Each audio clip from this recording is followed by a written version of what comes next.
I am here with Genevieve Kepler at the roasting plant in New York City. Thank you so much for having me in this coffee paradise. It's a pleasure to have you here. So you're going to teach us some of the myths about coffee, which is kind of turning on its head some of the things that we think we know. What is the biggest thing that frustrates you that consumers think they know but really don't? Probably related to freshness, I would say. How do you determine a coffee is freshly roasted, freshly brewed? A lot of people are walking into their local coffee shop. It's locally owned. They think it's really great. How do you actually know if it's great and know if it's fresh? Okay, let's share some little tricks that will help you. First, when you roast a coffee fresh, you have a lot of gas that is created, CO2 that's created, which is also a major fundamental for the coffee aromas. When you ground the coffee, if it's very fresh, there will be a lot of CO2 that will come out and create a sort of emulsion. So you're going to see a lot of bubble on the top of the ground as soon as you pour the water on top. So that's for the pour over. The larger the crema, the higher the crema, the more the gas is, and this is a way for you to determine if this coffee is fresh or no. Also, just put your nose and smell.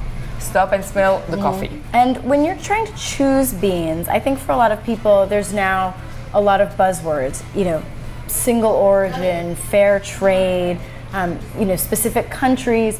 What of these words actually indicates a good coffee and which don't? All right, so single origin is great, but coffee is a product of agriculture. You will have the best beans and you have medium quality and the defect too. Right, so a single origin could be a single bad origin. Absolutely, absolutely, and then that's where I like to take the analogy with wine.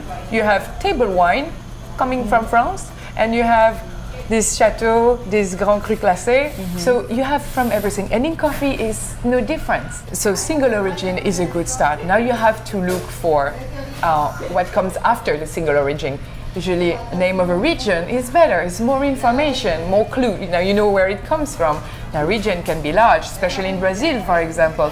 Now you need to see next to the region, maybe the village or the city. And then if you can see the name of the farm or the name of the farmer, even better. That means that there is some, in a way, some what we call traceability. And more information, probably the better the bean, because they're happier to share that information. Exactly. The more the chances that bean is good. Now taste.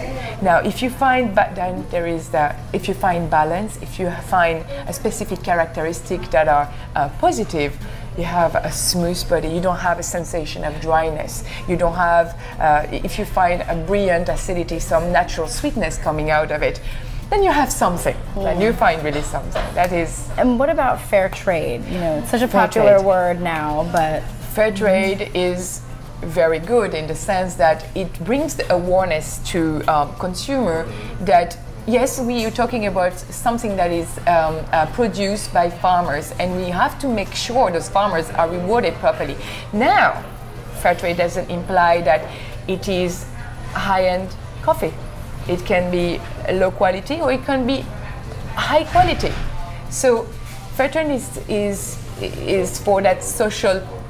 It gives you a social part of it. And what are the biggest mistakes that you see consumers make? What are the things that you see over and over again where you're like, oh, please stop doing that? So two important things. There is strength and there is extraction. You want always between 19 and 22% extraction. For our coffee, I really recommend 20. It's gonna be the pleasing. So what does it mean? 20% of that coffee ground is extracted into the water.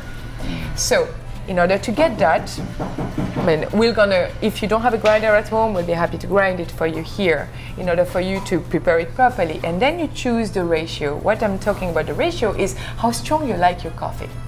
So if you like a little bit on the weaker side, I would recommend 1 to 18.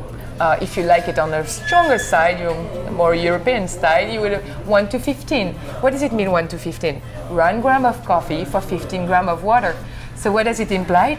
Get a scale. You can go to any little shop and get a nice little scale, put your cup on it, put your ground, and then you measure the ground, and then you're going to measure how much water you put, keeping in mind that ratio.